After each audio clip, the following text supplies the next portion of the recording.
Larry Kudlow Show on the Red Apple Podcast Network. Hello, folks. I'm Larry Kudlow. This is the Larry Kudlow Show, and it's great to be with you, as always. And let's see. You can live stream the show, LarryKudlowShow.com, LarryKudlowShow.com.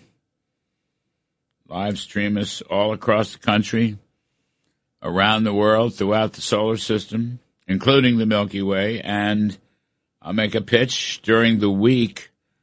Fabulous Fox Business Network, FBN. Every day, Monday through Friday. Show is 4 to 5 p.m. Name of the show is Kudlow. 4 to 5 p.m. every day, Monday through Friday. And if you can't come around at 4, for heaven's sakes, just text your favorite 9-year-old, and she will show you how to DVR the show. You never miss a thing. And there's a lot cooking. My friends, Jared Kushner and Steve Whitcover, they're over in someplace in Pakistan, perhaps Islamabad. I couldn't think of a worse weekend trip, but there you have it. They're doing their duty at the request of the president. I want to tell you, we have, of course, General Keane, the great General Jack Keane, will be on at the half hour to talk about all this. There is no one more knowledgeable than he is. But I want to say a couple of things at the beginning, and then I want to get to the Kevin Warsh business. He's going to be our new Fed chair. They finally worked out the legalities, and Jeanine Pirro has decided to let the Inspector General of the Federal Reserve handle the investigation, and maybe the Senate Banking Committee too. But back to Iran. I'm going to say we are probably a week or two away from the end of the war. And internally, Iran is breaking down left and right.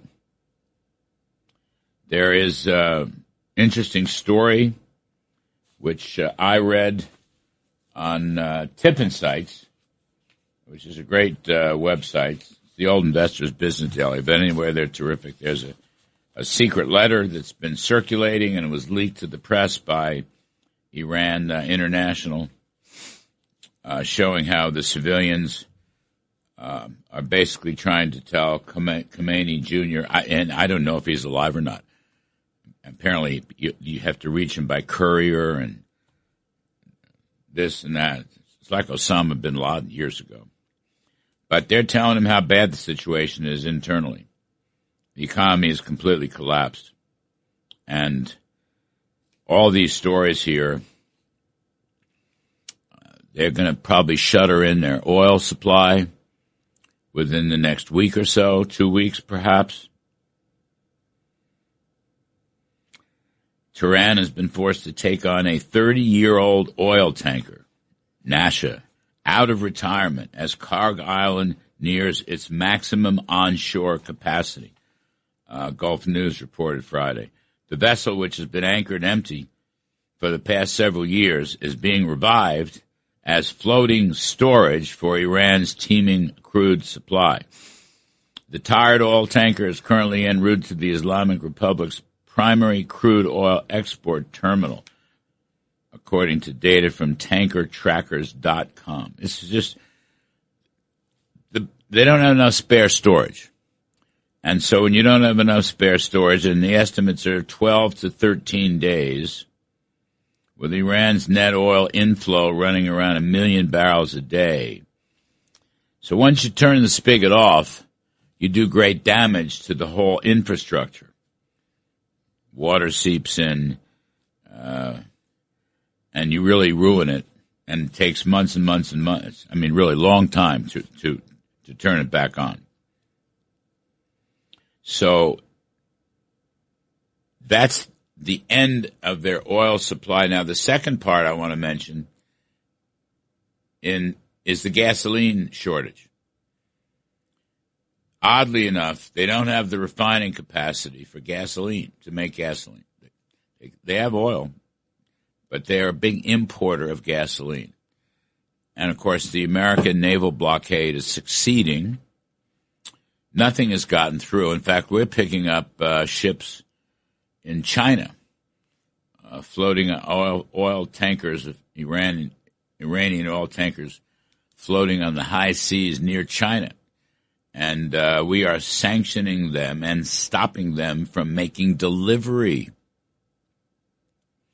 So, you run out of gasoline, you got a big problem in a modern economy. Maybe a couple hundred years ago, it didn't matter. It matters today. And the price of gasoline in Iran is astronomical. And the people have no money. Do you understand, folks? They have no money. No oil, no money. No oil, no money, no payroll. No salaries for the IRGC and the rest of them. And the businesses have already been destroyed by our incredible bombing missions. The country is on its last legs. And it could happen very soon. Now, this so-called secret letter, which is circulating, it's not from the Revolutionary Guard people. It's from, I'll call them the civilians, although everybody there has something to do with the Revolutionary Guard. But senior figures Mohammed Bagher Ghalibaf, Masoud Pezeshkian, oh boy, it's hard, Pezeshkian. Anyway, they were the heads of the parliament. Aragachi, who was the foreign minister, he resigned from negotiations, and others. They're basically trying to tell the Khomeini Jr. They've got to make a negotiation with the United States. But the Revolutionary Guard people are calling them all traitors, and the hardliners, they say, no, we can't do this. So you have the ideologues, the pragmatists. There's no money. They understand that. It's very much like, this is an interesting point, it's very much like 1988. Remember, Iraq and Iran were at war, for whatever, 8 years, 10 years, I don't know. And it was the same thing toward the end. In 1988, the final phase of the Iran-Iraq war, senior officials and military commanders confronted Ruhollah Khomeini with the same reality. The war could not be sustained. The costs become unbearable. At that time, the IRGC's own commander-in-chief, Mohsen Rezai, delivered what officials later described as a shocking assessment of Iran's military position. The country's economic advisors presented Khomeini with a list of problems showing the nation could not afford to continue. It's a very interesting piece. I recommend it to everybody online from Tippin Sites. Anyway, they're at the same spot now.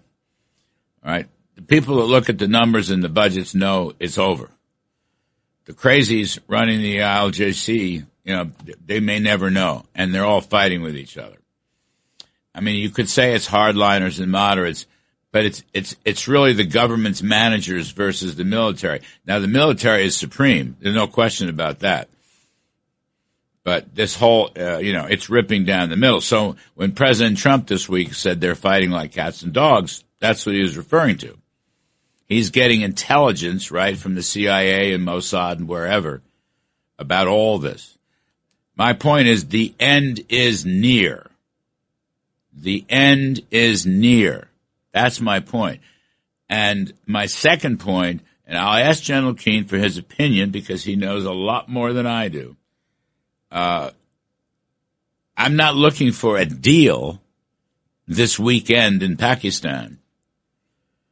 I'm looking for an unconditional surrender agreement. You follow me, folks? There's no negotiation. We have destroyed them. And they know exactly what the United States wants. No more nuclear activity. The enriched uranium must change hands from Iran to the U.S. No more proxy terrorist warfare. Open up the Strait of Hormuz. Get out of the Strait of Hormuz completely. I mean, the United States controls the strait, but they've obviously kept the boats from going, the tankers, because of their little motor boats and so forth. None of that stuff. Lay down their arms. Surrender unconditionally. U.S. grant. Convince Lincoln that the Confederacy under Robert E. Lee must surrender unconditionally, and Lincoln said, you go ahead and write the terms. It's one of the great unheralded parts of history. It was Grant, our great, great, great general and later president. During World War II, there was unconditional surrender by Germany to the U.S. and allies and by Japan to the U.S. and allies. Hell, General MacArthur wrote the thing in Japan when they signed it on the battleship and so forth. That's what has to happen here. In other words, the Iranians should take dictation. There's no negotiation. We have done this. President Trump has changed history. He has transformed history. We will see peace, freedom, hopefully more and more prosperity in the Middle East. All of Iran's capabilities have been destroyed. And they have to show the world that they can behave differently. And then we will expand the Abraham Accords, trade, investment, peace, respect. And then we will get on with it. Trump is ending a 47-year war against the United States and Israel and our allies, for that matter. He has done this. My friend Steve Witkoff and Jared Kushner, both great people, smart as whip. They'll be in touch with Trump a million times if something serious happens. But my point is, I'm not looking for a deal. I'm looking for an agreement. I'm looking for a dictation. I'm looking for unconditional surrender. And if they don't do it this weekend, they are literally going to run out of gas next weekend when we talk again with God's grace. I'm Kudlow. We'll stop right here. The Larry Kudlow Show on the Red Apple Podcast Network.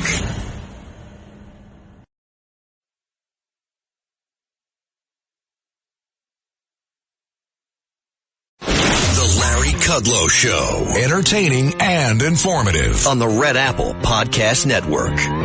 So, in terms of financial markets and the economy, here at home in America, and by the way, our economy is doing just fine, right? It can do better, but we're doing fine with $4 gasoline, which will not be around forever, $4 gasoline. But it now looks like Kevin Warsh, who was President Trump's nominee to be chair of the Federal Reserve Board, it looks like all that's going to go through. And it's a big story. And a lot of us watched intently the hearings Tuesday, I guess, on the Senate Banking Committee. Warsh really did a great job. He has a new vision of the Fed, a smaller balance sheet, stay in their lane, different inflation models, different everything. So Jay Powell. Now this, the flap was Jeanine Pirro, the U.S. attorney. We love Jeanine, former Fox colleague. The Justice Department were subpoenaed the Fed and investigating. They wanted documents over the cost overruns that occurred. $1 billion, $2 billion, $2.5, $3 billion of cost overruns. Anyway, the Fed would give it to him, so there was a standoff. Senator Tom Tillis in the Banking Committee, Republican, said he wouldn't vote for Warsh, although he liked Warsh, until the subpoena was pulled. Well, the subpoena got pulled yesterday, finally. And the deal was, we'll talk to John Carney and others about it over the course of the show. But the deal apparently, and then President Trump kind of whispered this on Wednesday that the investigation didn't have to be in the Justice Department. That could be in the Banking Committee, or it turns out the deal was the Inspector General of the Federal Reserve Board, who has already, I think, started something of an internal investigation. He will be more more formally in charge of the formal investigation of the cost overruns, and will then report presumably to the public. And that satisfied Madame Pirro, and she pulled off the subpoena. And I had Bill Hagerty, Senator Bill Hagerty, a very, very, very smart guy, Republican on the Banking Committee. He was a colleague of mine in the first term as ambassador to Japan. Anyway, he was on the TV show last night saying that would be satisfactory to everybody involved, as far as he knew. Now, Tom Tillis hasn't said anything publicly, but his condition for holding up the vote, even though he's for Kevin Warsh, his condition for holding up the vote was the subpoena. And the subpoena's been removed, so presumably it's wide open field. And now, this morning, we read Wednesday, April 29th, there will be a vote in the Senate Banking Committee to confirm Kevin Warsh. And he will win that vote 13-12, I think. I mean, that's the expectation. And Mr. Tillis will vote in favor of Kevin Warsh. And then the vote comes to the floor, and I think you always have to have a certain amount, 20, 30 hours of debate or discussion if you want it. And then the final confirmation vote will occur. So May 15th, Powell's term as chairman ends, and you'll get a vote to confirm Kevin Warsh before then. So that whole story is finally opening up. Warsh is a guy who is first-rate, a very dear friend of mine, I might add personally, but professionally is just this brilliant, smart guy. Once upon a time, it was 5 or 6 years, he was a governor of the Fed during the meltdown of 2008, 2009. He learned a lot, good and bad, and basically he's going to downsize the Fed, which is an awfully good idea. So for people in the financial world, God bless you. You're going to have a much better chairman, and Kevin Warsh seems to have clear sailing. I'm Kudlow. We'll be back with General Keane after this. The Larry Kudlow Show on the Red Apple Podcast Network.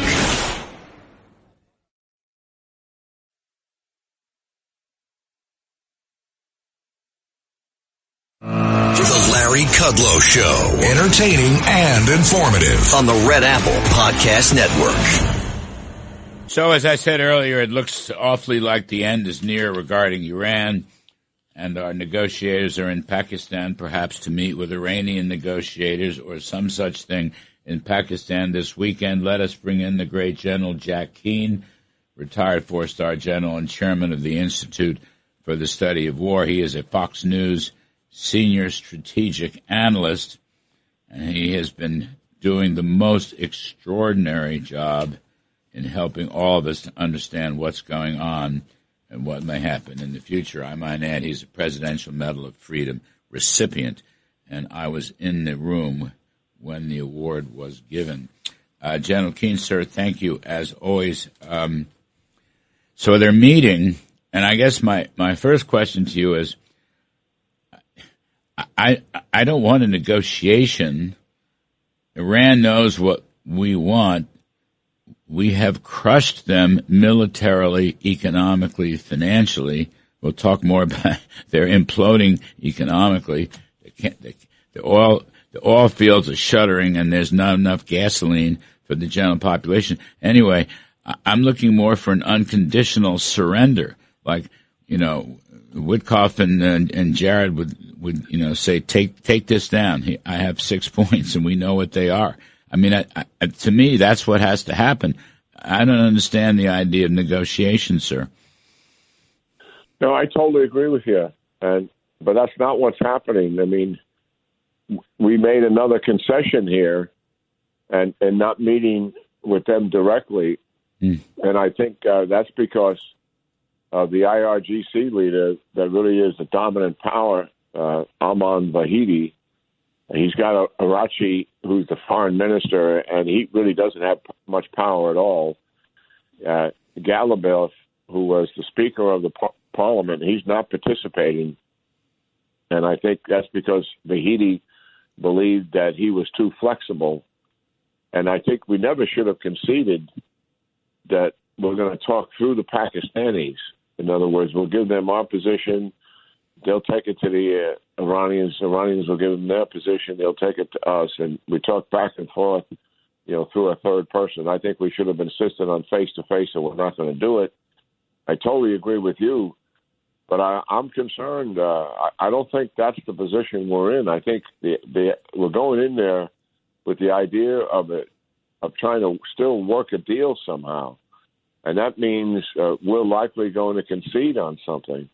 I know a couple things the Iranians want from us, and that is they want to have an ability to enrich. In other words, have the capability to do that. They'll say, well, we'll keep it down at civil nuclear power levels, which is a low percentage. That's the Obama deal that was made in 2015.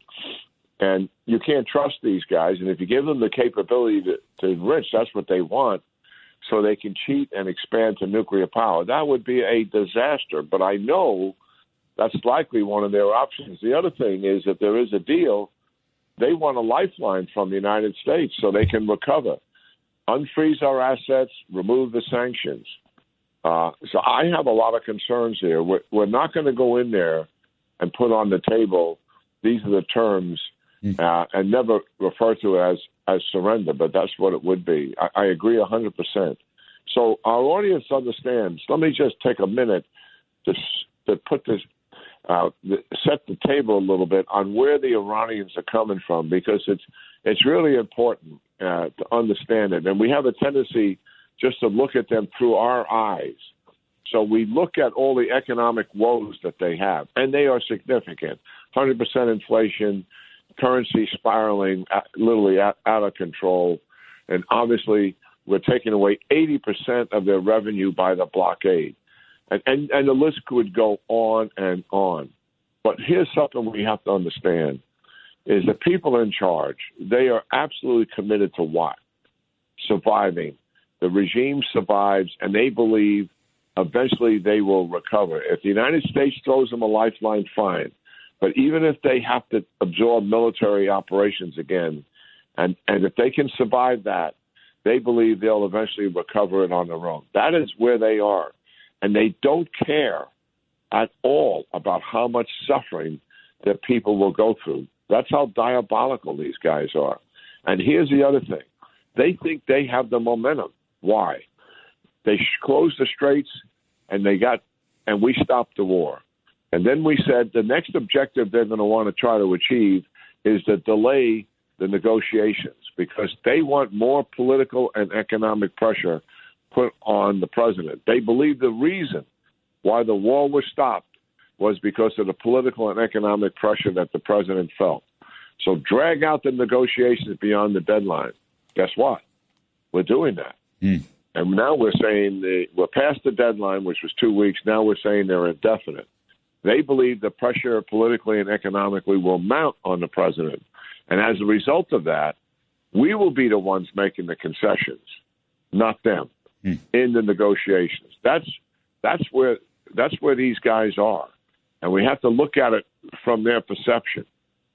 Let's just say we maintain the status quo, and we don't go back to military operations, which I would be opposed to, and so would you, and we just go blockade and Straits of Hormuz. We're taking 80% of their revenue away, and they're shutting down all distribution coming out of the Gulf states. They'll take that deal, and the reason is that they believe that we will fold first. Because of what I said, the political and economic pressure. Midterm elections are coming. There's pressure on the president. So these guys have dug their heels in here, and we've got to see it for what it is. The answer should be If they don't meet our maximalist demands, as you suggest, Larry, we go back to military operations immediately, and the first people we kill are the leaders we're talking to and the leaders that are pulling the strings back in Iran. And if we haven't told them that face-to-face, shame on us, because we definitely should be doing that. Kind of putting a finger in their chest, and you make a deal with us, and we're coming for you personally. And we have the evidence behind us that has huge validity to it. And we're talking about likely the Israelis and the Mossad getting some exquisite intelligence on where they are. So going into this deal, the Iranians think they have the wind at their back, despite all of their economic woes, because of the concessions we've made. We've got to be really tough and firm in these negotiations, Larry. One of my great heroes in history, General Keane, is Ulysses S. Grant, who I think it's fair to say was the first guy to talk about unconditional surrender. Most of the history books, McPherson, people like that, he talked Lincoln into unconditional surrender for the Confederacy. And Lincoln said, well, let them keep, let the officers go back home and plow for the spring season. MacArthur in Japan, I guess Ike in Germany, those are all unconditional surrenders. I mean, if I were Steve Witkoff, he's a great pal of mine. Jared Kushner and I, a very dear friend of mine. I mean, I'd say here are 6 demands. You know the demands, General. We've talked about this many times. Here they are. You must do this immediately, and we're going to send whoever troops in to verify. I mean, that's the way I'd start that meeting. Now, I know the things you said, I fear you're right, but I'm just saying you know what? In a week's time, they may not have any gasoline. Or if they have any gasoline, the price is outrageously high. Nobody can afford it. The civilians will have an uprising. I mean, I don't understand. The president Thursday, I'm reading from the New York Post, General. President Trump said Thursday afternoon he plans to resume bombing Iran if there is no peace deal, arguing that Tehran and not the U.S. is under pressure due to the blockade of oil exports. I don't know what to think, General. I don't know what to think. We got leverage here. I painted the picture of where the Iranians are. That doesn't mean we don't have leverage. We do. The blockade clearly is leverage. I mean, and it's real. And you're describing one of the outcomes, which would likely generate people back in the streets again. The second leverage we have is going back to war. Mm-hmm. And how do the Iranians, they hear those threats. And I think they look at some of the threats that have been made, going to take down your entire civilization. We're going to take down every power plant. I think just to look at how they interpret this. And I think it's important not to look at the Iranians through our own value system and through our own prism. You got to look at it from their perspective. And I'm not talking about the people. I'm talking about these diabolical leaders who run the country. When they see those threats, in their minds, they are exaggerated threats done out of desperation by the administration, indicating that they are leaning forward here and want a deal. That is the way these guys take a look at this thing. And that's their perspective in going into this. I happen to believe that we've got 2 major leverage points, blockade and threat of war. And the third one is President Trump.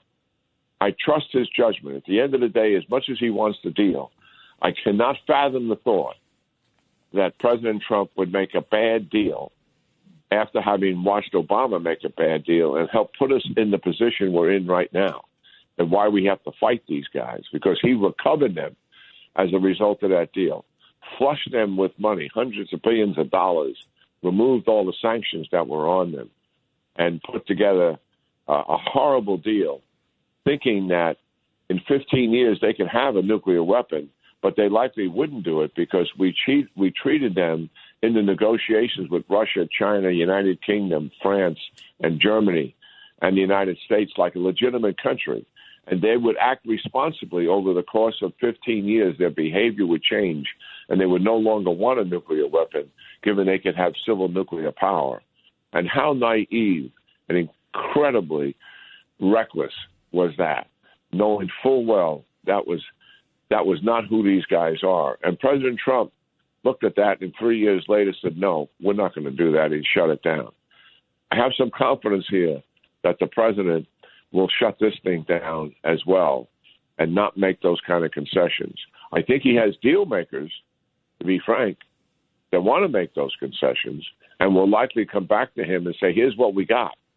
But to get a deal, we're going to have to give this up and this up. I think the president will not do that. He will not give in to their maximalist demands and do something similar to what his predecessor did in Obama, and something he's been condemning for years. I think you're right. I have always have faith in him and his judgment. I know he says a lot of things and wages psychological warfare and so forth and so on, but I agree with you. He's not going to make a bad deal.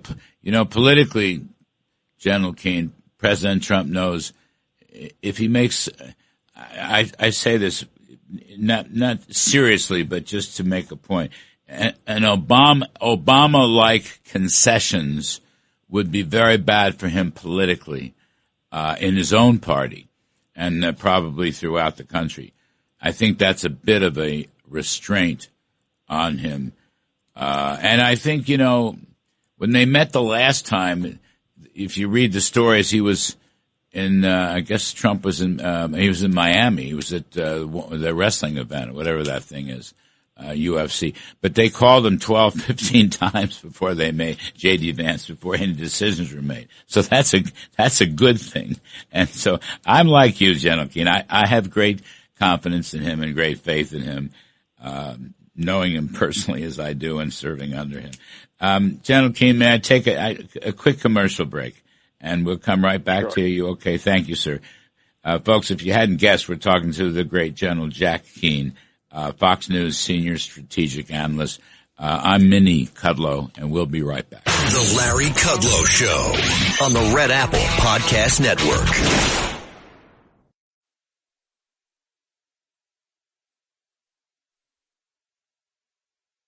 The Larry Kudlow Show on the Red Apple Podcast Network. And we are talking about the so-called talks between the United States and Iran and Pakistan in Islamabad this weekend, presumably, or perhaps, or no one knows for sure. But we're talking with the great General Jack Keane, who is Fox News senior strategic analyst, and if I may, sir, is a national treasure. General Keane. General Keane, I don't know if you or your team follows these things, but every time you appear on Fox News or Fox Business, I mean, you could be on Fox News in the morning and Fox Business, my show, for example, in the afternoon, you'll get 1 million or so YouTube views. 1 million. I mean, it starts fast. Like an half hour later, you're at 100. Couple hours after that, you're at 300,000 or 400,000. Then I might come back and look later on, and you're at 1 million. And you do it every day you're on. It's the most extraordinary thing. I mean, the country is following what you are saying, General Keane. Well, that's amazing, Larry. I really I don't pay attention to it, but I appreciate it. I have some people that do some tracking of it. Yep. But that's yeah.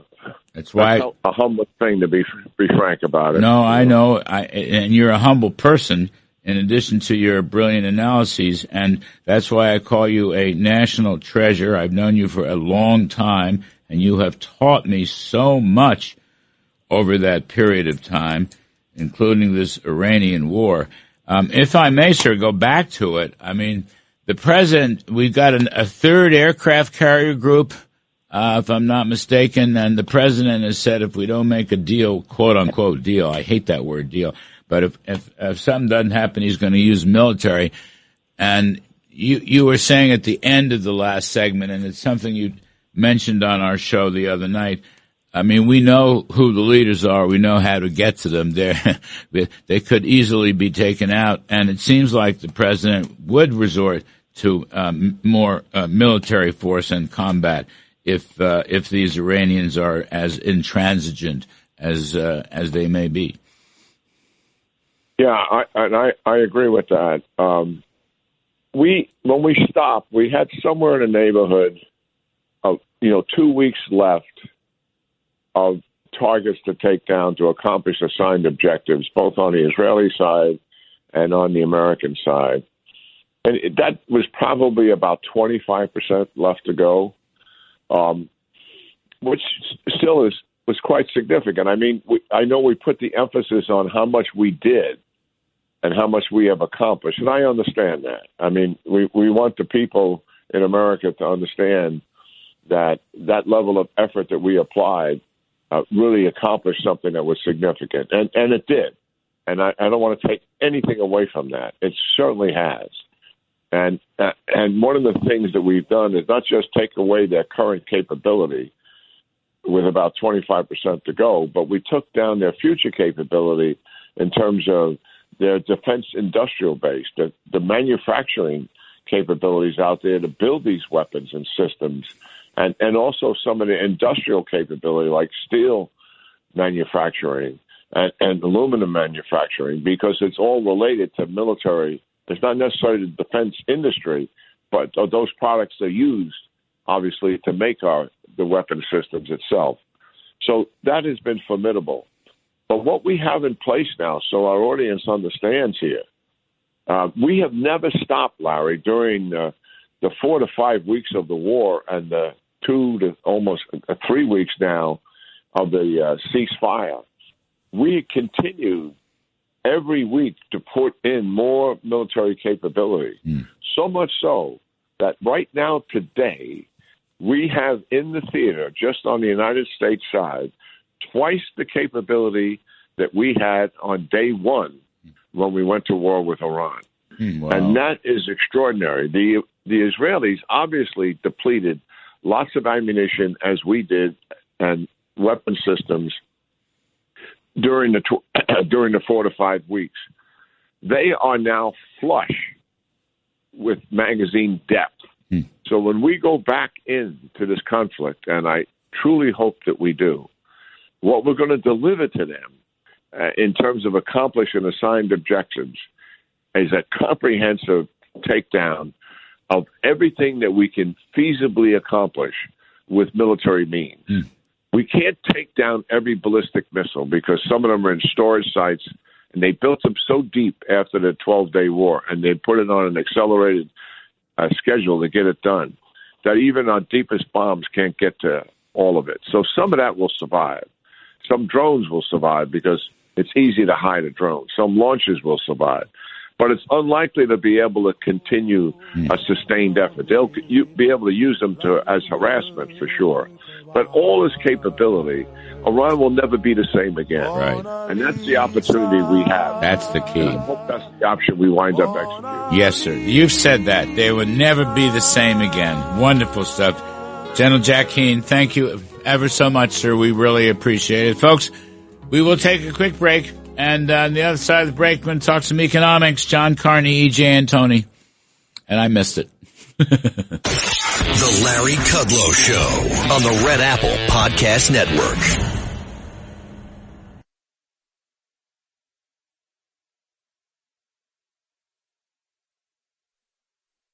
The Larry Kudlow Show. Entertaining and informative on the Red Apple Podcast Network. So we talked at the top of the show, hashtag free Kevin Warsh, and it looks like he's going to be free. The Jeanine Pirro, the U.S. Attorney for the District of Columbia, has withdrawn, and Justice Department has withdrawn the criminal investigation, the subpoena, which I might add the Fed violated. And the Fed's going to, the IG, the Inspector General of the Fed's going to take over, and that should satisfy Senator Tillis.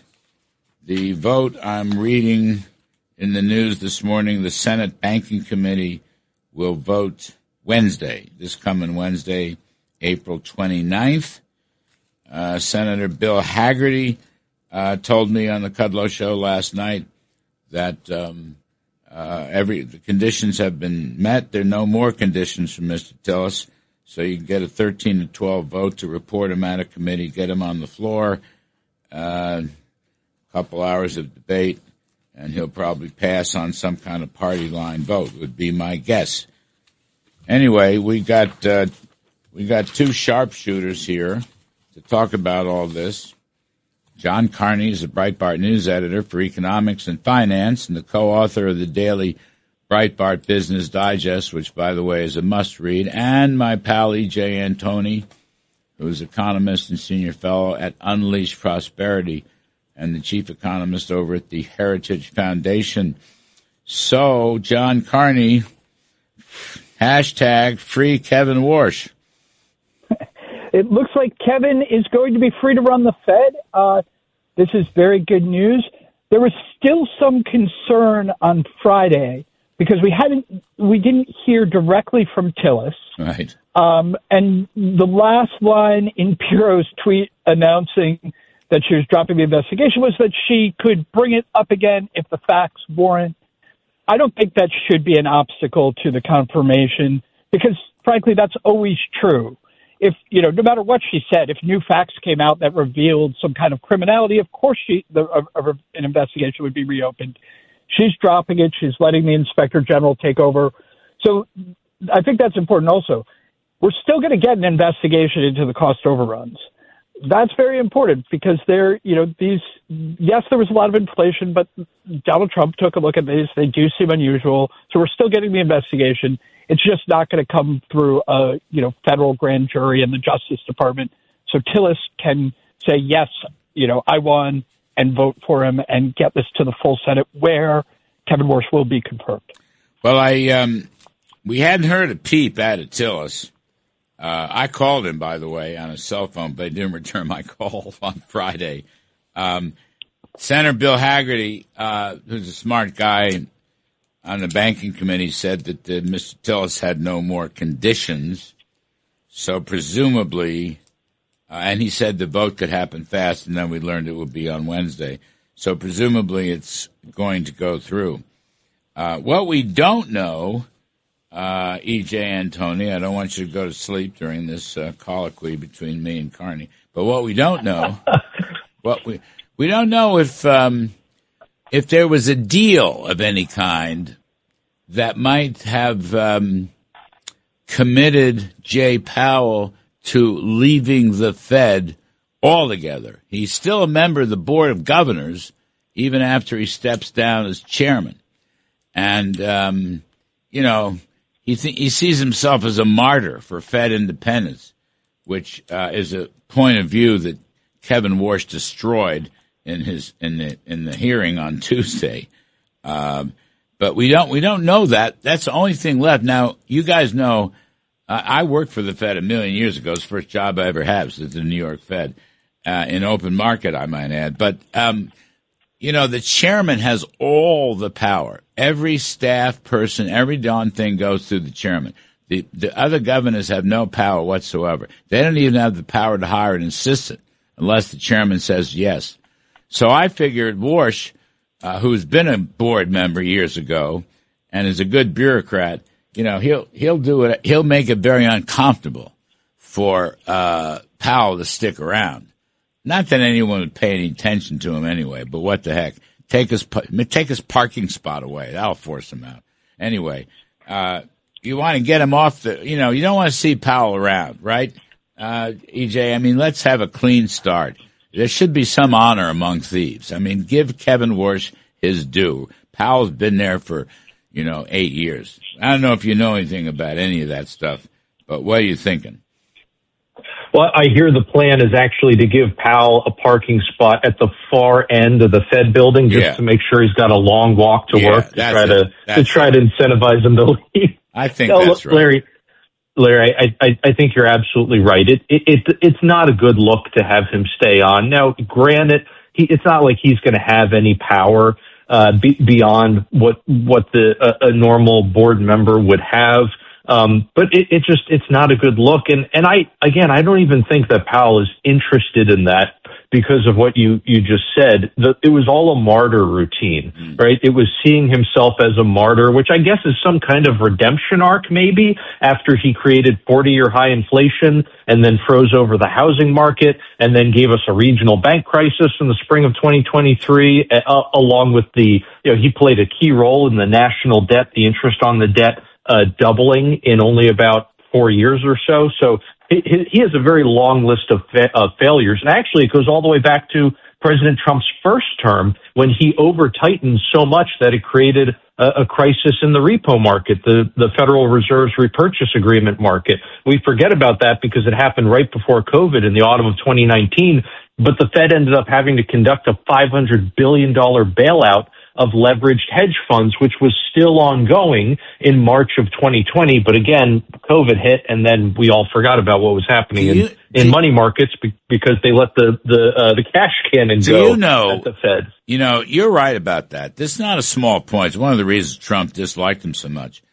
The economy in 2018, gentlemen, the economy on a 4-quarter basis was growing at 4% plus by the second quarter of 2018. Now, I haven't looked at these numbers. Maybe they get revised.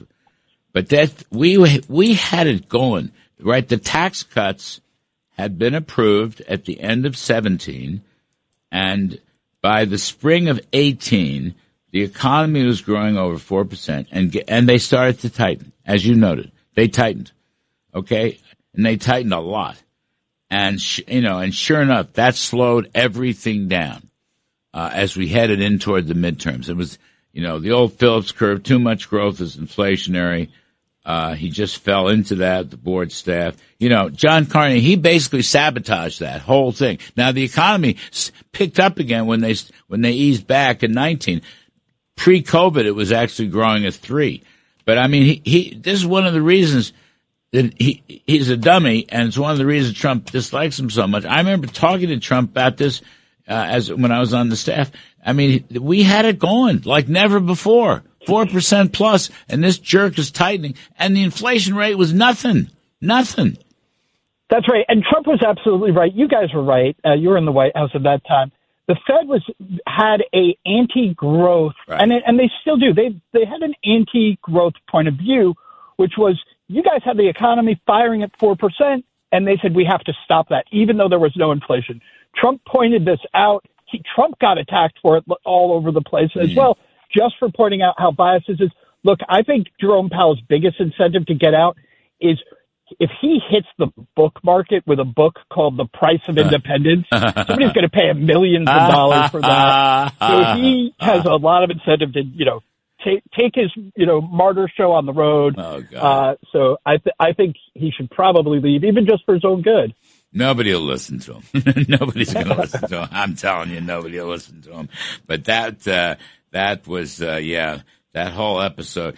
EJ, what you said last night on the TV show, though, is very important. It's a bit technical, but shrinking the balance sheet, in effect, the Fed is selling treasuries into the open market. Now, presumably to the banks. They could let them run off, okay, but that has money absorption. That's essentially taking money out of the system. If you buy treasuries, you pay for it in cash.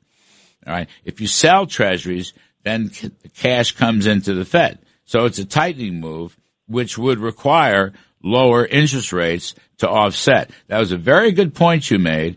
Don't think I don't understand this stuff, because once upon a time they taught it to me. It was 50 years ago, but I still remember some of it. It's basic open market operations. When the Fed buys bonds, they inject cash into the economy. When the Fed sells bonds, they pull cash out of the economy. So if they shrink their balance sheet, the net effect is they're pulling some cash out of the economy. And I would argue that lowers inflation and inflation expectations and gives them room to reduce interest rates without any open market impact, without any, inflation impact, just, it follows as A follows B. That's what you were getting at, weren't you? Exactly, Larry. You're 100% right here. And this is where, Warsh talks about how the Fed under Powell has the policy mix exactly backwards. They have been raising rates while they continue to grow the balance sheet. Right. I mean, it makes no sense. And so it's starving the private market for capital. It's artificially putting upward pressure on all kinds of interest rates, whether it's, people trying to get a mortgage and paying a higher interest rate, or every month you're looking at your credit card statement and you're seeing how high the interest rate is there, whatever the case may be. And so what Warsh wants to do is what you just articulated. Get rid of all of these excess holdings on the balance sheet. Start paring it back down to pre-COVID levels. Get back to reducing all of these asset holdings. But at the same time, pair that with these interest rate cuts. And it gives you room to cut without causing inflation because of what you were just saying. You're going to be extinguishing money. It's not going to be too much money chasing too few goods, which is what happened under Biden. It'll be the opposite. It'll be more goods because you have the 100% depreciation and the business boom and all that. It'll be more goods chasing less money, which is counterinflation. It's disinflationary, which Warsh, John Warsh basically said that.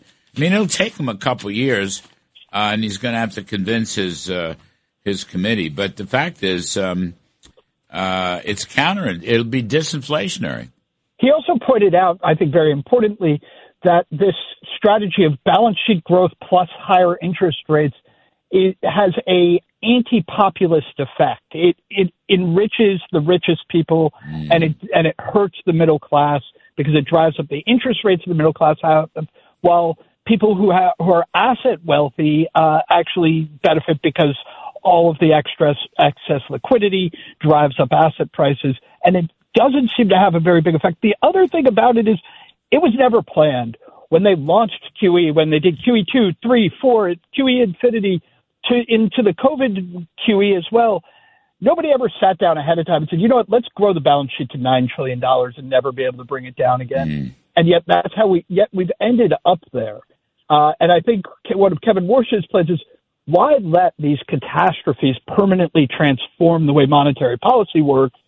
It was working really well for a long time. It didn't seem to work that well during the Obama years after the financial crisis.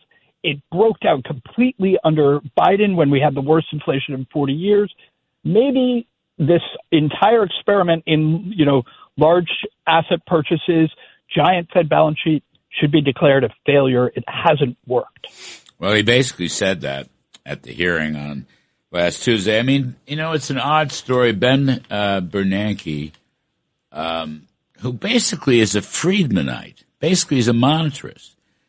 He was the Republican, believe it or not, Republican chairman of the economics department at Princeton University. And the original QE was, I think, a good idea. But then he just kept doing it and doing it and doing it, and it became institutionalized. And then we did it again in COVID. And, creating money is not the same thing as creating jobs or growth. I mean, creating money ultimately creates inflation. I mean, it's an odd story because Bernanke knew better. And Kevin Warsh, who helped Bernanke, but then Kevin became apostate and said, no, we're going too far. So this goes back to like 2010, 2011. So there's a whole track record here. I got to take a break. You two guys are smart. John Carney, Breitbart News, E.J. Antoni, Unleash Prosperity and Heritage. I'm Kudlow. We'll be right back. The Larry Kudlow Show on the Red Apple Podcast Network.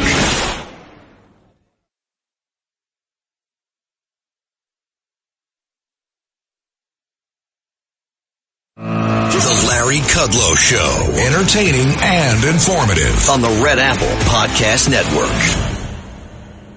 So we're talking to John Carney of Breitbart, E.J. Antoni of Unleash Prosperity and Heritage. Gentlemen, we had so much fun in the first segment. We only have 2 minutes plus left. John Carney, though, quickly, new definitions, alternative measures of inflation. Very interesting. You've been pushing that median CPI the trim mean, chop off the high and the lows from the Dallas Fed. Is it going to improve the estimates, you think? I think it will. I think these are much better guides to where inflation is going, not just where it's been, because the measures they use right now can be really distorted by big movements in just a few items. By looking at the median and the trimmed mean, you really do get a better predictor. And studies have shown that those are better indicators of what, and the Fed should be watching those. Kevin Morse wants to watch them. And I just love that he's thinking bigger than just what the Fed has been doing for the last 20 years, basically. Reform, change. Let's change it. Yep. No, it's very Trumpian, transformative.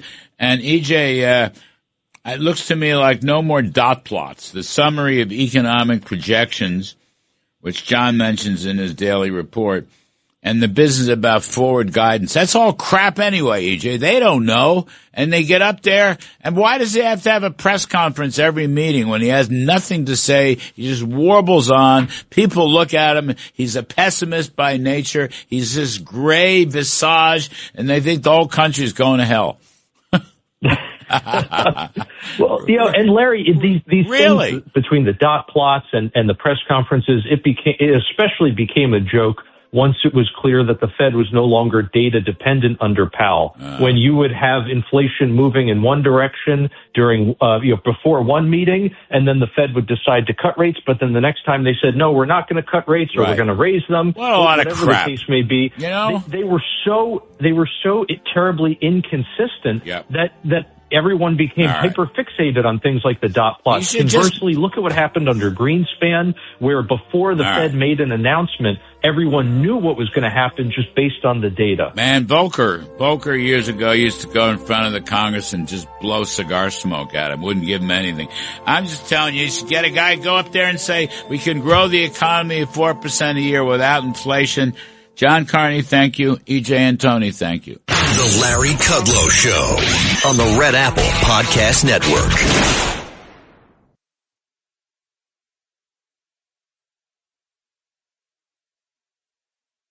The Larry Kudlow Show on the Red Apple Podcast Network.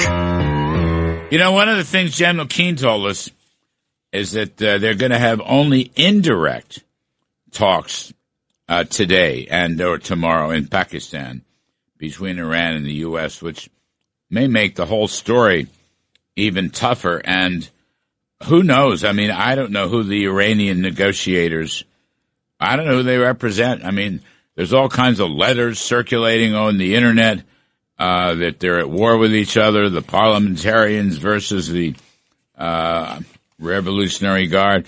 Anyway, somebody that understands this as well as anybody, Ambassador Robert O'Brien, my dear friend, former national security advisor in Trump 1. He is now the chairman of American Global Strategies. Robert, I just, I don't understand exactly. To me, this should be unconditional surrender. Here is what America wants. We have destroyed you economically, militarily, financially. You don't have any gasoline. Your oil wells are going to shut down. I mean, is this a negotiation, or what is this, Robert O'Brien? You've laid it out and set the context very well, and it's great to be with you. This is how the Iranians negotiate. They love indirect negotiations. When I was the hostage envoy, we did indirect negotiations through the Swiss. It gives them more time. The Iranians are masters at running out the clock and delaying things. In real estate law, we call it extend and pretend. And they're trying to run out the clock on President Trump on the midterms, hoping that the Democrats get in, that there will be an impeachment, that the War Powers Act will kick in. So the Iranians have gone back to their old playbook. Look, I don't buy the regime in disarray story that's being pushed on the internet. All of these guys, whether the foreign minister, the parliament speaker, or the IRGC generals, they all started out in the IRGC. The parliament speaker was an IRGC officer. These guys are all revolutionaries. They're all hardliners, and I think they're trying to play us. I don't think they're going to be able to play President Trump. Go back to what you just said when you were a hostage negotiator, and you negotiated with Iran. So when you do that, would you come in with a set of requirements, or they would have? I mean, how does that? Robert, what I'm trying to say is, they know what we want. There's sort of like 6 basic things that we want, with ending nuclear and shifting the enriched uranium and the Strait of Hormuz and some other things. They've been public now for many, many weeks. So, if you put your hostage negotiator hat on, what doesn't Iran get? Like, what don't they understand? Well, the difference between what I was doing and now is their military has been totally destroyed. And we have our boot on their neck. I mean, they have no leverage. And President Trump has been extraordinarily generous to them by not destroying their economic infrastructure, by not destroying their oil production facilities, their oil storage facilities, their oil export facilities. These are all things that the regime is going to need to survive in the long run. And from their point of view, it's how they get back in the nuclear game and how they get back in the missile game, because it's just time and money. And they've got all the time in the world, and the oil will give them the money to get back in the game to our detriment. And so we're asking them to give up what they want, and they have no intention of giving up the nuclear program. They have no intention of giving up the missile program. They have no intention of cutting off their proxies, their terrorist proxies. That's what we want. That's what we have the right to demand, given where we are militarily. I think that President Trump is going to have to send a message to him that, look, I'm not Barack Obama. I'm not Bill Clinton. I'm not Joe Biden.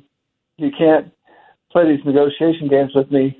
It's not a negotiation. It's a dictation. This is what you're going to give us. And if you don't give it to us, we'll take it. And by taking it, we're going to destroy the means of economic production militarily. It's what we did to the Nazis in World War II. It's what we did to Imperial Japan. Mm-hmm. We're going to be forced to do it. President Trump, you know this as well as I do. At heart, he's kind of a pacifist. I mean, he wants a deal. He doesn't want any killing. He wants the Iranians to get smart and they have a better life for themselves and for their country. But the problem is we're dealing with very hardline radicals, clerics, whether they're the foreign minister, the speaker of the parliament, or the IRGC generals. They're all cut from the same cloth. And they don't see the world the same way that we do. They don't see the world the same way President Trump sees it. And they're going to take his generosity, I think, and throw it out the window. I mean, I think you're right. In his heart of hearts, he's not a war bomber at all. I mean, he'd rather, make peace and build the country back up again, but we can't do that because there's such a vile, gruesome, Nazi-like operation. They will be checking. I mean, I don't think any decisions are going to be made because Jared and Witkoff, Steve Witkoff, they'll be checking in with Trump 8 or 10 or 12 times. That's what happened a few weeks ago when J.D. Vance was doing it. Nothing's going to come of this. I mean, Robert, if they're running out of gasoline, how's that? They're running, I think we talked about this when you were on the show last night. They're running out of gasoline. They don't have the refining capacity. They import the gasoline, but guess what? They can't import anything or export. So they're running out of money. They're going to shutter their oil fields. They're running out of gasoline, which in a modern society brings everything to a halt. Maybe we should just wait, no decisions, just keep the blockade and everything else on. You have super sanctions coming out of the Treasury Department, et cetera, et cetera. Maybe that's it. Maybe we have to take out the leaders who show up at these events and don't make any good decisions. Maybe that also, we're just going to take them out. Well, look, Israel is certainly tracking these Revolutionary Guard guys, and Israel is especially tracking the players who are killing executing the women, executing the students, executing the protesters on the street. Israel is helping the Iranian people on that front.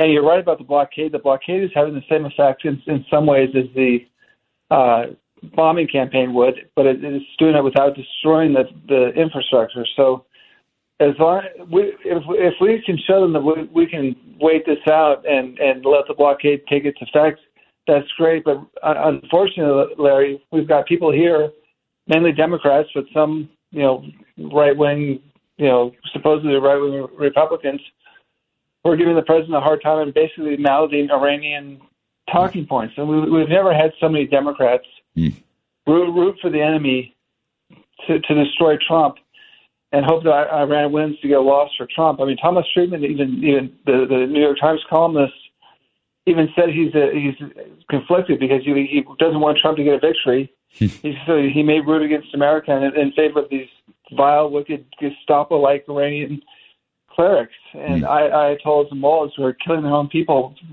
just in a horrific fashion.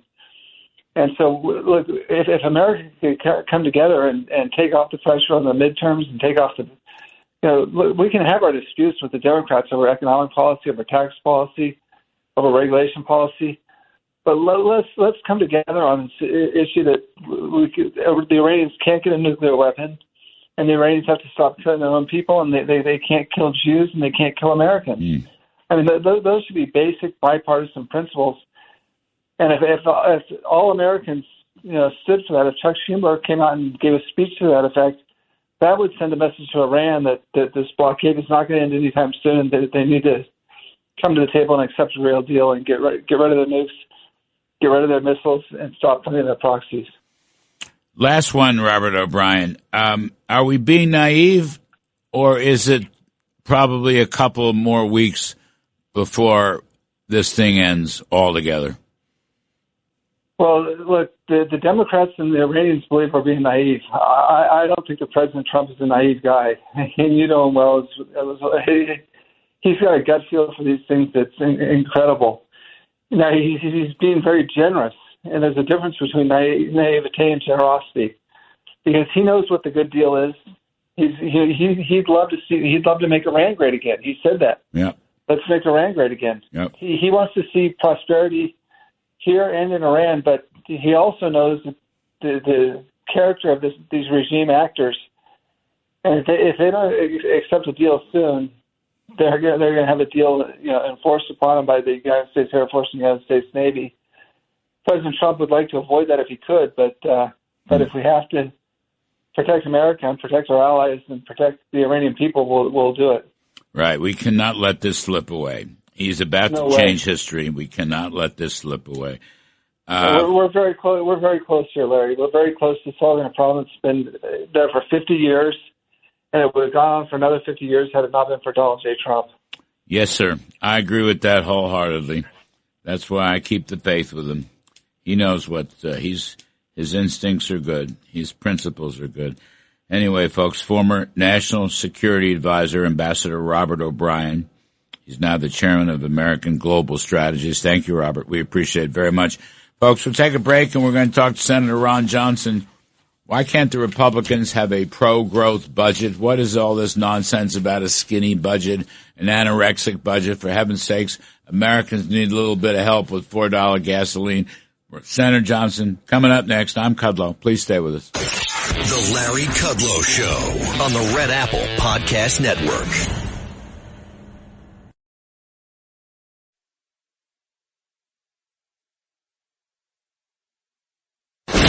Larry Kudlow Show. Entertaining and informative on the Red Apple Podcast Network. So, we've got some breaking news, courtesy of Fox News, Kayleigh McEnany's program, which we were just looking at.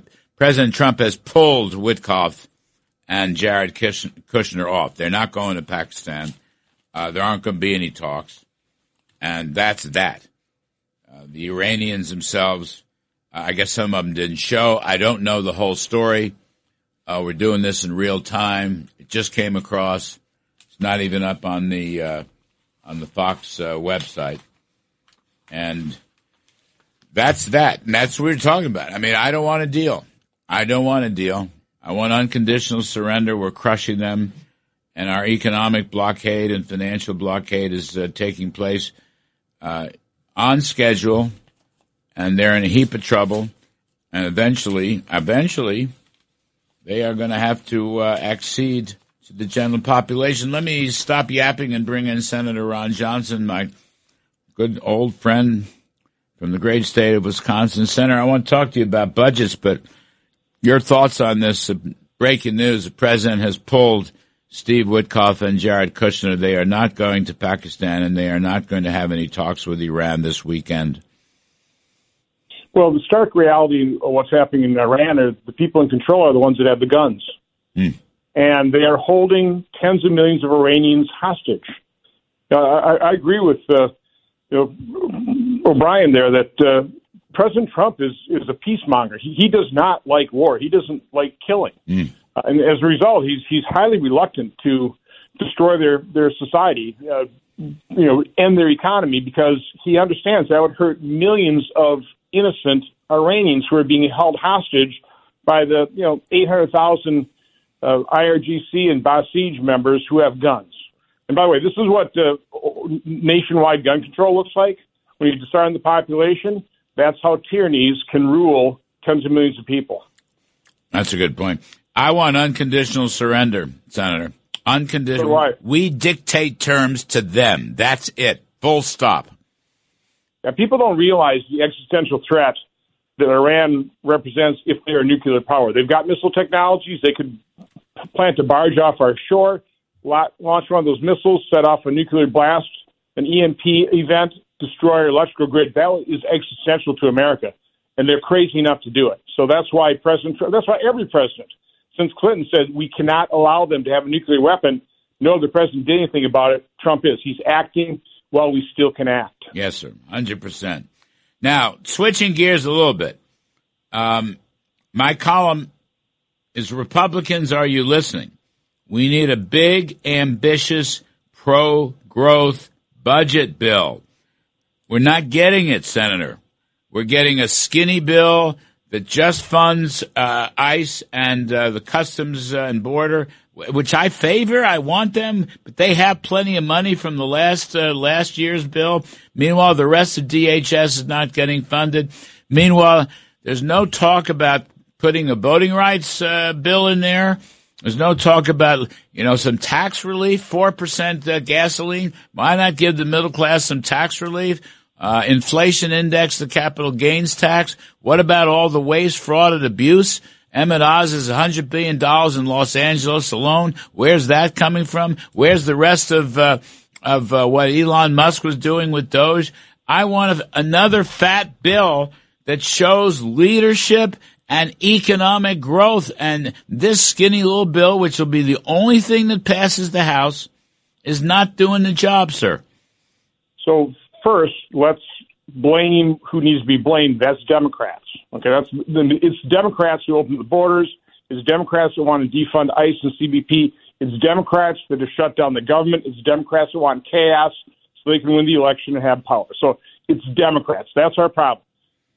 Specifically, though, in the Senate, the reason we're not able to move things is because we need Democrat votes as long as we have the 60-vote threshold and we haven't ended the filibuster, which is why I agree with President Trump that we should end the filibuster. Larry, there's not much left of it anyway. Harry Reid did the nuke option on judges below Supreme Court. We had to do it because they were so obnoxious blocking Neil Gorsuch.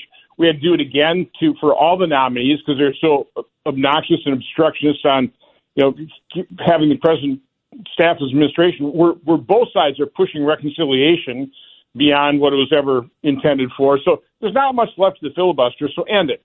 This is a legitimate concern of people who, in our conference, who, if we're back in the minority, want the filibuster to stop awful Democrat legislation. The difference in the conference is those of us who believe Democrats will end it when they have the opportunity. Again, their Democrats' overall goal is a one-party nation, which is why they allowed millions of people to fund this country, put them into sanctuary cities and states, plus up the census numbers, get more members of Congress. They're opposed to any election integrity measures because that is existential to their game plan. But I know, they're going to end it when they have the power. They'll turn D.C., Puerto Rico into states. They'll pass the Supreme Court. They'll nationalize the elections. That's what we're trying to prevent. So I understand why my colleagues would like to maintain the filibuster they're just not looking at the reality situation that they will end it, so we ought to do it first. So that's what's going on here. And of course, the House has a very slender majority. Well, that's couple votes. Well, okay, but that's one piece. All right, I don't really disagree with you about the filibuster, but my point is these budget plans and this idea of a skinny budget is, I think, a mistake. Look, Americans have gone through the war. There's more support for the war than people think, depending on the polling. But the fact is, you got $4 gasoline. 4 out of 10 voters in the TIP poll, which is a good poll, think taxes are going up. Only 1 out of 10 think they're going down. Here's my point. Lower taxes, lower spending, pro-growth. Put in the voting rights bill. Why not have one big, beautiful bill? Okay, 50 votes, let JD there. But whatever. We did this a year ago. There was skepticism in the leadership of the Senate, but we finally did it. Guys like me, every night I pounded away on one big, beautiful bill. You're only going to get one bite out of the apple because of the House that you mentioned. It's only 218. But why this skinny bill is not going to do anything for anybody. It is not leadership. It is not growth. So again, the only pushback on that is we're running out of time. We didn't give the president that much flexibility in terms of funding DHS. So we gave him enough to fund just ICE and CBP, but because they've shut down DHS and the House won't pass the partial DHS funding bill, he's using that small pot of money, it's not that large, to pay everybody else's salary, so we have total chaos. So the clock is running, and so that's why I actually support the skinny reconciliation, but we should have it done next week. So then we could turn ourselves to a much larger reconciliation bill. There's no reason you can't do two. But again, we've got problems in the House. There wasn't very good coordination. I'm not going to, again, defend what I think is pretty indefensible, that there's a complete breakdown between the Senate and House communication. But again, I want to do a whole lot more. You agree with me? We do need to fund DHS. There's a Kudlow economic plan. You agree with it? Yeah. Absolutely. Again, I want to do so much. I want to do so much more than the one big, beautiful bill. Yes. I wanted to use that to return to a reasonable pre-pandemic level spending. Didn't do that. Okay. So no, I'm not going to defend the current situation, but I do want to redirect everybody's ire to the real cause of the problem, which are Democrats. Right. We may not be great Republicans, but the Democrats are orders of magnitude worse. They're destroying this country. Sir. Yeah. Senator Ron Johnson, the great state of Wisconsin, and an old friend. Thank you, sir. We appreciate it. That's the music. We're going to have to stop. Stock market work on the other side of the break, folks. Stick around. The Larry Kudlow Show on the Red Apple Podcast Network.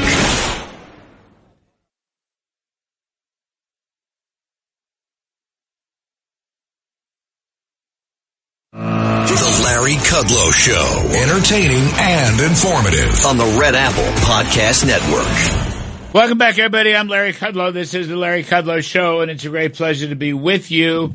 And you can get this radio broadcast. You can live stream us over the Internet, LarryKudlowShow.com, LarryKudlowShow.com. You hear us all across the country, around the globe, throughout the solar system, including the Milky Way. And join us during the week, fabulous Fox Business Network. The name of the show is Kudlow, 4 to 5 p.m. every day, Monday through Friday, 4 to 5 p.m. every day. If you can't make it at 4, just text your favorite 9-year-old. She'll show you how to DVR the show. You'll never miss a thing. Thank you for listening. We talked about breaking news. I don't see these other media broadcasting it. Fox News is all over it. It just broke before the end of the last segment. I mean, it's really weird. It's like, is there a war going on? Does MSNBC and these other jokers know there's a war? Anyway, President Trump has canceled the Witkoff-Kushner trip to Pakistan. I'll read you from Fox News. I've told my people a little while ago they were getting ready to leave, and I said, nope, you're not making an 18-hour flight to go there. We have all the cards. They can call us anytime they want, but you're not going to be making any more 18-hour flights to sit around talking about nothing. Well, there's a good point. We've been talking about nothing earlier with Ambassador Robert O'Brien, and before that, General Jack Keane. Iranian Foreign Minister Abbas Araghchi has reportedly already left Islamabad following talks there Saturday with the country's prime minister. That's with the Pakistan's prime minister. But they have nothing to say. I would just say this. My view, and we talked about this with General Keane, we talked about this with Ambassador O'Brien. I don't want deal-making, me personally. I don't think President Trump does either. What you need here is dictation. The United States dictates the terms of an unconditional surrender to Iran. That's what you need. There's no discussions stringing us along. And if you don't like the dictation, you may not get home that night, because that's coming too. Israel has a fabulous history of taking out leaders. I mean, remember, it's almost, you forget, the Ayatollah was killed. The Ayatollah Jr. may be killed. Who knows about that story? But the Ayatollah, who had been there for God knows how many years, and his top tier, and his second tier, and his third tier, you're now on the fourth tier, all right? And so if they don't like the dictation, there's 5 or 6 key demands that we know all about. You know, no nuclear nothing, no nuclear capabilities whatsoever. All enriched uranium must leave Iran and go to the United States. You're no more proxy terrorist state terrorism. That must come to an end. There must be complete verification, presumably by the UN, but also by the United States and its allies. And the Strait of Hormuz, they must completely vacate the Strait of Hormuz and reopen that. We know these. These have been out there for several weeks. So Iran, I don't know what Iran thinks it's going to negotiate. And President Trump will do what he has to do to finish them off. And between the military crushing and the blockade, there's no more money. No oil, no money. No trade, no money. They have no dollars, no money. They can't meet payroll. I mean, these are pragmatic things. Government employees will not be paid. The IRGC will not be paid. The other army, the regular army, will not be paid. People on the streets will not be able to buy bread in the morning or the evening. Gasoline is running out. You can't have a modern society without gasoline. They have to import their gasoline. Guess what? They're not importing anything because the blockade is succeeding. So it's only a matter of time. If we have to bomb more, fine. You know, the third aircraft carrier group is already assembled there to assist in the blockade, et cetera, et cetera. I don't know that President Trump wants to bomb more, but if he has to, he will. This is over. End game. End game. All right. We'll go back if we get any more information on that. But basically, Steve Witkoff, Jared Kushner, our negotiating team. Good men, by the way. I know them both. I know Jared very, very, very well. But I know Steve. He's a smart guy. They're very close to the president. He's pulling him back. Let me read it to you one more time. This is off the Fox News. I've told my people a little while ago they're getting ready to leave. And I said, nope. You're not making an 18-hour flight to go there. We have all the cards. They can call us anytime they want, but you're not going to be making any more 18-hour flights to sit around talking about nothing. Boy, is that right. Good for President Trump. All right, so that's that. Now, who do we have? We have Kenny Polcari is on. Steve Forbes is on. Okay, Kenny Polcari, this is on the fly. Kenny Polcari is the chief market strategist at Sladestone Wealth, and my mentor and dear, dear friend, the great Steve Forbes, chairman and editor-in-chief of Forbes Media. Steve's latest book, Inflation, What It Is, Why It's Bad, and How to Fix It. So, gentlemen, we're going to talk about stocks and every other darn thing under the sun. Mr. Steve Forbes, what do you make of this breaking news? No 18-hour trips to Pakistan. I want dictation and unconditional surrender Ulysses S. Grant is one of my heroes. What you thinking, Steve? Yeah, U.S. Grant, unconditional surrender. That's how that came about as one of his first battles. And you're right. I'm glad the thing is canceled, even though our two negotiators won't get the frequent miles. But I think it's a sign that President Trump's patience is worn out, and he recognizes that Iran's playing for time. Iran figures, I'm talking about the mullahs, the murderous mullahs, are playing for time, thinking that they are going to win politically. And hopefully hostilities, sadly, will begin again and make very clear the game is over. They're not going to stall us. They're not going to play us. They're not going to get concessions where survival is a victory. That's not going to happen now. And hopefully this is a sign that President Trump realizes that. He's given them every chance. There's no way he can negotiate a deal with an evil regime. And so the sooner it's removed by the elements of the army, and I think those elements will be strengthened when they realize hostilities are resuming, the blockade is biting them, they don't have the money, the game is over, and they'll turn on the Revolutionary Guard and their local militias. You know, Steve Forbes, you mentioned that.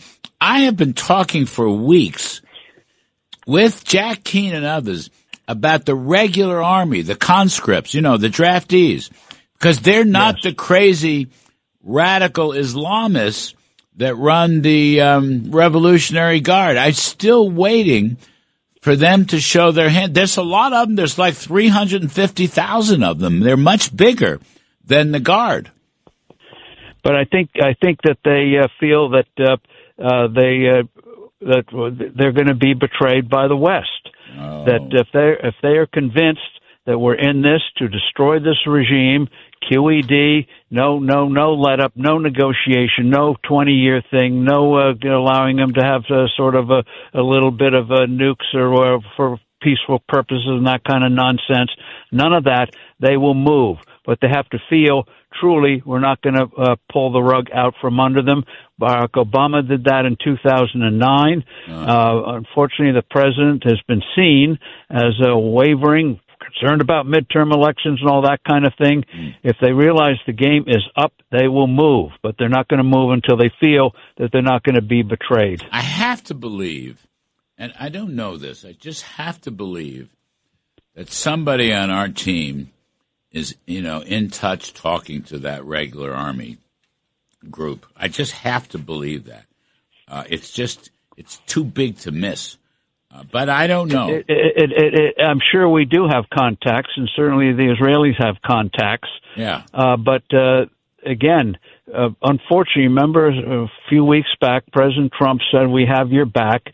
The people went into the streets. We weren't ready to move, and 30 to 40,000 got slaughtered. So, yes, I'm sure we're talking, but they have to believe this is for real. No backing out. The end game is at hand, and then they will move. Kenny Polcari, is anything trading now? Nothing's trading, is it? Oil's not trading? No, nothing's trading right now. Actually, let me see if oil's trading. I don't trade on the weekend, so I don't know, but let me just look real quick. No, I don't believe anything's trading at the moment. What, I don't know what happens in the next couple of days, but we're coming to the end game. We are coming to the end game. You got to sell oil and buy stocks. Yeah, I don't think that there's going to be this massive negative reaction in the stock market as a result of this headline that just came out. Yeah. I think mostly everybody's on the same page. Why are we wasting our time? Why do we keep going there? They just keep dragging us along, right? And so there's no progress. So I don't think the market's going to view this as a negative at all. They in fact, they view it as a positive that he's, holding their feet to the fire and saying, listen, we're not participating, unless you come to the table and make a deal and accept the terms that we put forward. Mm-hmm. So I actually am not on that headline. I'm not going to get nervous about what happens on Monday in terms of market. You know what? I think the markets have turned a corner on that. Yeah, I agree. Right? They don't want to string this along. Get this done. We're shutting them down one way or another. Yeah. We are turning their water off, if you will. No, agreed. And I think honestly that investors are not going to react to every single headline. We did that for a month and a half, and we were up, we were down, we were up, we were down. And I think people are just going to sit back now and put that on the back burner. Yes, it's a concern. Yes, we understand it, but they're going to focus more on what's happening here. And this is a big week for earnings, right? There's a bunch of tech numbers coming out on Tuesday and Wednesday, so people are going to be clearly focused on that. Give me a for instance. Who's coming out this week? Well, so you have four of them. You got Microsoft, you got Amazon, you've got Apple on Wednesday, right. You've got not Tesla, you've got Meta, right? They're all coming out on Tuesday and Wednesday after the bell. And so there's going to be a lot of anticipation around AI and the CapEx spending and when are we going to start making money and all that. So I think that's going to be the focus. But after we heard from Intel on Friday, Intel completely crushed it, blew it out of the water. They took the stock up 28%. And you saw what happened in tech on Friday. Tech rallied big, up 1 point. The Nasdaq was up, nearly 1.7% on the back of that news. So this week is going to be very interesting in terms of how the algos and traders and investors react to the tech. And it'll certainly won't be so much about the earnings because they're already history. It's going to really be about, okay, what are we saying for the next 4 to 6 months, and what's the sense? Is it going to mimic Intel? Is it going to be something more concerning? So we'll see. I listen, either way, I'm not expected to be disappointed.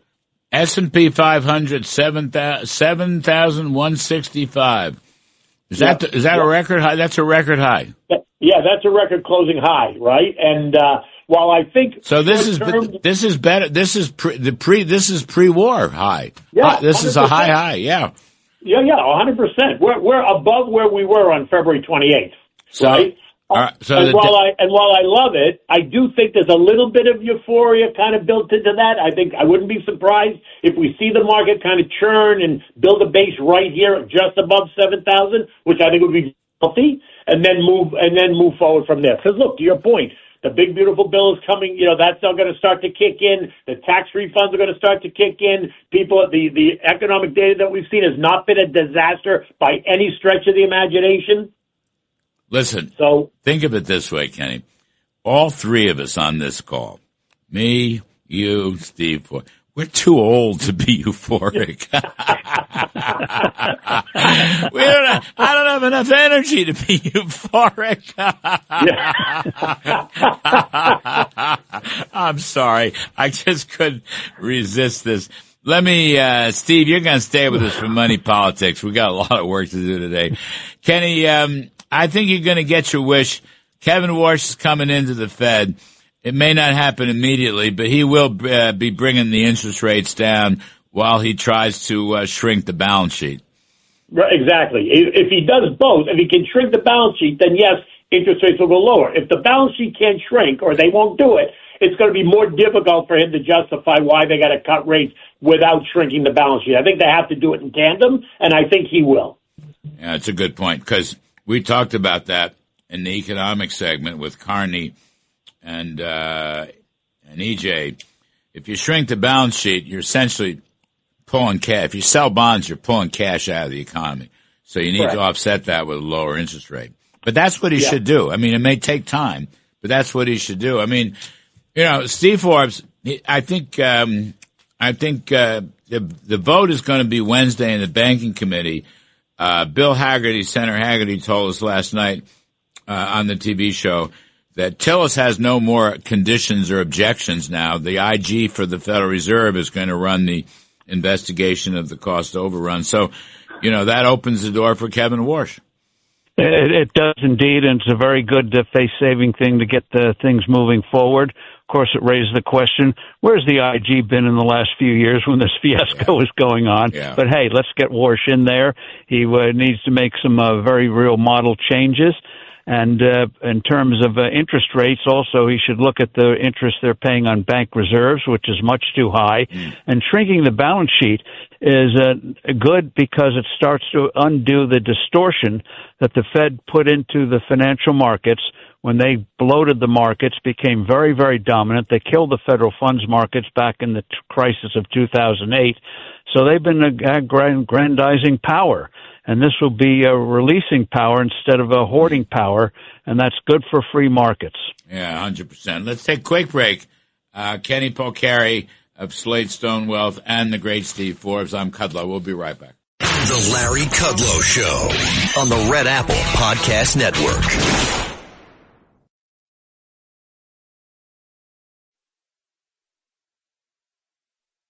The Larry Kudlow Show on the Red Apple Podcast Network. We got Kenny Polcari, Chief Market Strategist at Slate Stone Wealth, the great Steve Forbes, Chairman and Editor-in-Chief of Forbes Media. Steve's going to carry over money in politics at the half hour with Liz Peek and Steve Moore and myself. Kenny Polcari, best picks today. We got a minute left. The absolute best picks right now. Oh, I got to tell you, in the technology sector, I'm going to go after Microsoft. In consumer staples, I'm going to look at like Procter & Gamble or Johnson & Johnson in that sector. Those are the two that I'm going to focus on. If you want industrials, I'm going to go for Honeywell or Caterpillar. The economy is in better shape than people might have thought, Kenny. I think the economy is in much better shape than people thought, and you're seeing that. Now, look, the oil issue and the price of gasoline is going to present a problem if it continues for another couple of months. But otherwise, the economy overall is in a very good place. All right. Thank you ever so much. Ken Polcari, we appreciate it. Slate Stone Wealth. Folks, we're going to take a break. Other side of the break, Money in Politics with Steve Forbes and Liz Peek and Steve Moore. And I'm Kudlow. Please stick around. The Larry Kudlow Show on the Red Apple Podcast Network.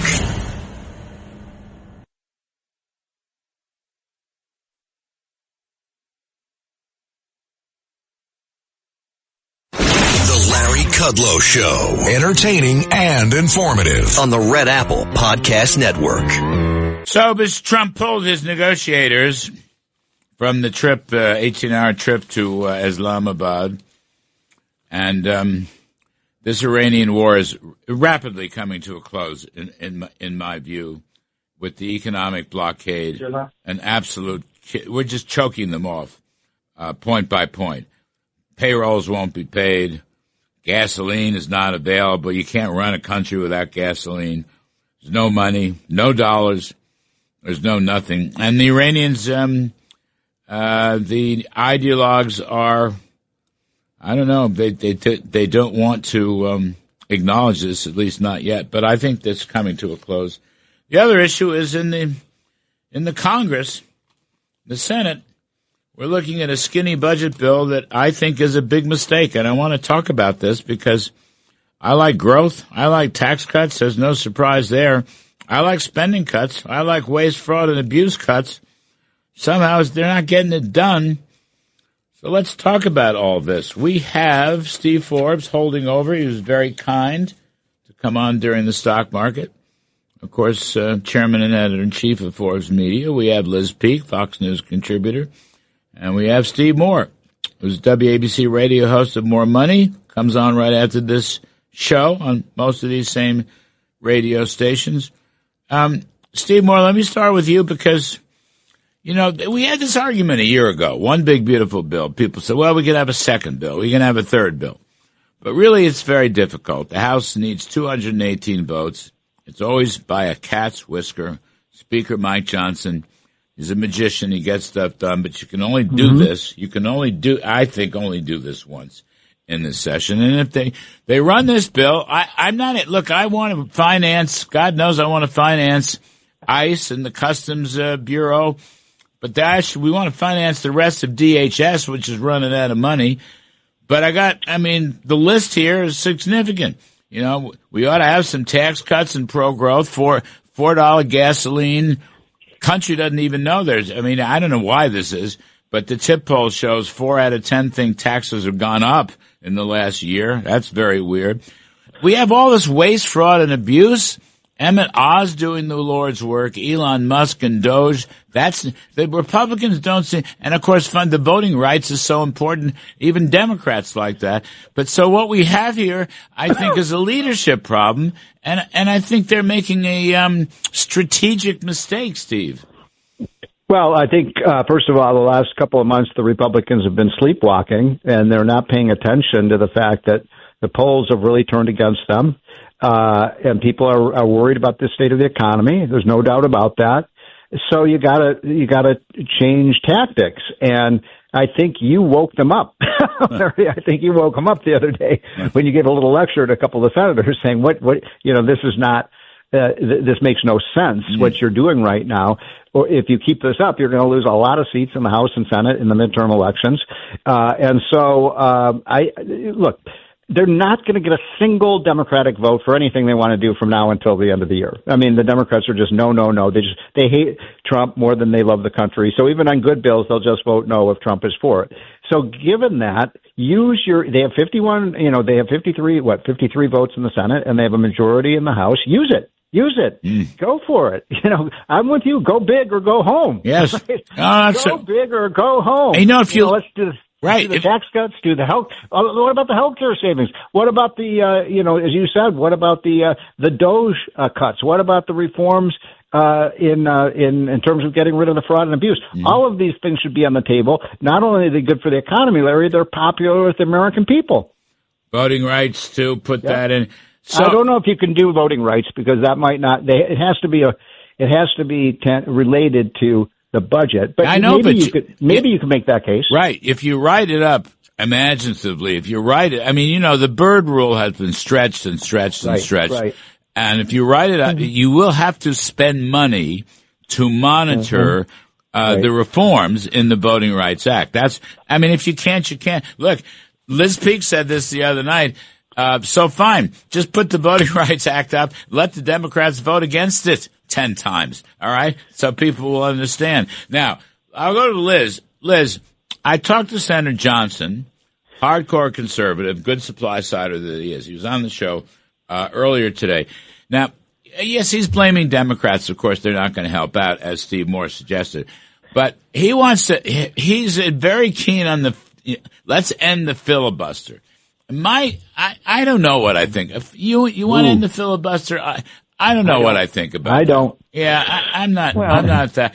But that's not the issue. The issue is a leadership, pro-growth, ambitious, let's have a future agenda of economic growth and so forth. I'm looking for ambitions here. I'm looking for a budget bill that people will vote for because it has a lot of good things in it that'll make the country better. I'm not looking for a little tiny asterisk that no one knows about. I'm looking for something big, Liz. That's what I'm looking for. And by the way, a bill that Republicans can go home and campaign on, Larry. Well, are they really going to get a lot of votes because they actually passed this skinny bill? Here's the reality check, folks. That bill may not even get through the House because a lot of people are saying just what you're saying. This is not good. We need to have, for example, supplemental defense spending. We need to have spending on immigration enforcement, all kinds of stuff that, and the voting rights issues, because right now Republicans really don't have much to campaign on. So I think there was a moment where maybe they were contemplating seriously two reconciliation bills. That's no longer the case. I think everyone understands that one is probably good. So I agree with you 100%. I've never understood why the Senate seems scared to death of this. I don't know why. Steve Forbes, on that point, Senate is scared. I don't know why. There's a dearth of tax-cutting, supply-side, growth-oriented thinking in the leadership. They're not bad people. They're sort of standard old-line Republican types, conservative, quote-unquote. But they don't have the Forbes flat tax supply-side, pizzazz. No, given people's mood right now, they're going to the restaurant. They don't want a bland menu. Yeah. They want some new stuff. They want some spice. They want some excitement. And this is where the president and the White House have to step in. If they bring them in, Thune and the others, and say, this is what we have to go for, we need to give you something, to Liz's point, that you can run on in November. What are you going to run on now? Oh, we prevented a disaster last year. Okay, big deal. What are you doing for us for now and for the future? The Iranian war, I think, will be over. But in the meantime, given all the hemming and hawing and ups and downs we've had with that war, people are confused. They don't feel there was decisive, firm leadership from the beginning. That's the impression. And so to counter it, come up with a big, beautiful tax cut bill, cut the tax rates, cut the capital gains tax, index capital gains, cut the corporate rate for everyone down to 15, and let the Democrats howl. And put in the voting rights bill. Why not? Throw it in. Challenge the parliamentarian. We can run against the parliamentarian. Replace her. We have been fighting. This is so bad, Steve Moore. We have been fighting to inflation index the capital gains tax for over 40 years. And we have not, the income tax is indexed. We have not ever gotten the capital gains tax index. How is that possible? Where is he? Bart. Me? Is that for me? Yes. Oh. We've been fighting this for years. When you say Steve, I'm not sure what Steve I'm sorry. I'm sorry. Yeah. Well, it's kind of a generic Steve. But look, I mean, we want more of you, Steve, so you're on. Yes, you're on. I mean, for God's sakes, we've been fighting for this for 4 decades. This is the fifth. Everyone knows the case for this, and most people have had, and their gains, a lot of people have more inflationary gain than real gain. Right. So, and a good example of that is with housing. And, Jeff Yass and I had a piece a couple of months ago in the Wall Street Journal. Index capital gains for inflation, at least index residential housing. You'll see a lot of older people, being able to move out of their house because it's simple. A lot of people cannot afford to move out of their house because of the stupid tax code. Right. So this would be a great thing. And by the way, that's actually popular too. I mean, everything we've been talking about is popular with the American public. And you know who it's especially popular with? Seniors. And by the way, one of the things we might consider putting in, even though the banking industry is going to go bananas, is if you have an old mortgage at 3%, you can keep it to your next house. Let's get some movement in the housing market. I love it. Do you know when Ronald Reagan left office, we had 2 income tax brackets, and the top rate was 28%. It was 28 and 15. And by the way, 99 out of, almost every Democrat in the Senate voted for that. That's correct. Now, today, we have 7 brackets, and we're at 37%. So, Steve Forbes has talked about some tax reform, bracket reform, and I don't know, we've lost that. We looked at this in the first term, and we couldn't fit it in. It was too much. But we did expand the brackets in the first term. But we didn't chop any brackets off. I mean, I really think we should not be afraid of supply-side tax reform with the income taxes. Don't be afraid. And they are afraid. It's the same thing. Democrats will oppose this no matter what we do. If Donald Trump said he'll take the top rate from 37 to 45, Democrats will say, no, that's terrible. I want 50. It's that bad. So why not put your best foot forward and have some sensible reforms, that are productive and constructive? Well, actually, I think these 2 gentlemen, our 2 Steves, have just come up with a great platform for the November elections, which is fix housing.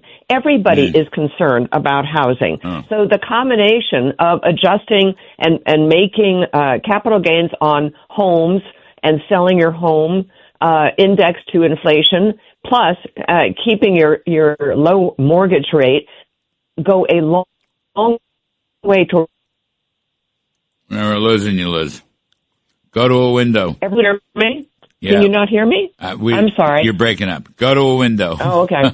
All right. Anyway, I think it's a great idea. Yes, but now wait a sec.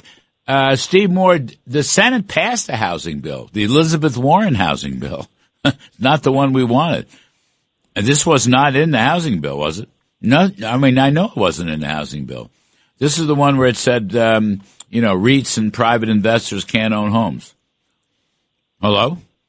I've lost everybody. Sorry. That's the dumbest idea because you're going to have, essentially what's going to happen when investors buy the housing, what they do is fix it up, put it out for rental housing. It actually expands about housing and the economy. So that's a really dumb idea. But, if you can get people, look, I'm 66 now. I'm ready to maybe move out of my house. The kids aren't here anymore. We could, move to Florida. We can't do it. We literally cannot afford to sell our house because of the capital gains tax. Well, there you have it. I mean, it makes sense. The housing bill, by the way, should be defeated in the House. It's a lousy bill. It's an Elizabeth Warren housing bill. All right, kids, let me take a break. Liz Peek, Fox News contributor, Steve Moore, editor-in-chief of Forbes Media. Steve Moore's radio show, More Money, comes up right after this show on most of these same stations. I'm Kudlow. We'll be right back. The Larry Kudlow Show on the Red Apple Podcast Network.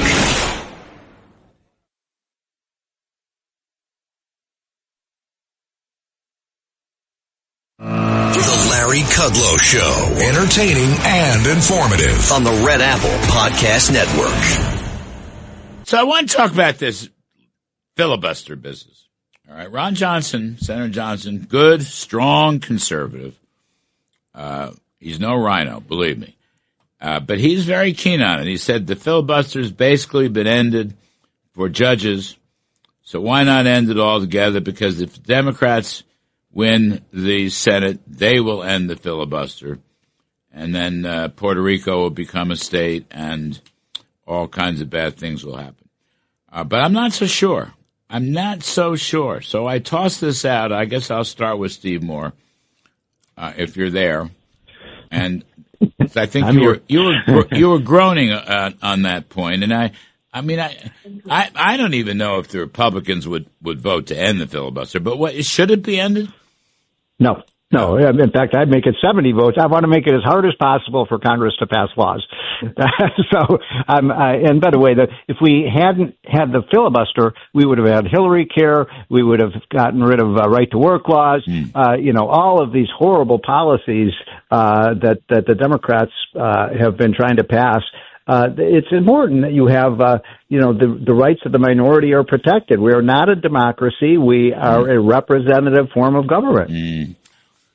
You sound skeptical. No. I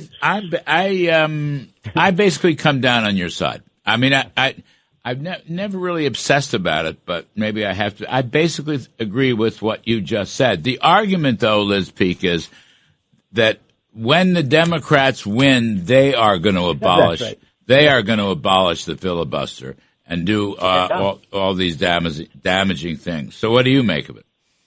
Yeah, I mean, they promised to do it if they won a Senate in 2024. Thank heavens they did. This is not your grandmother's Senate and party. This is a no-holds-barred Democratic Party that wants power at any cost. And I think we've already seen them take one nick out of the filibuster rule. Harry Reid did that. He came to regret it, I suspect.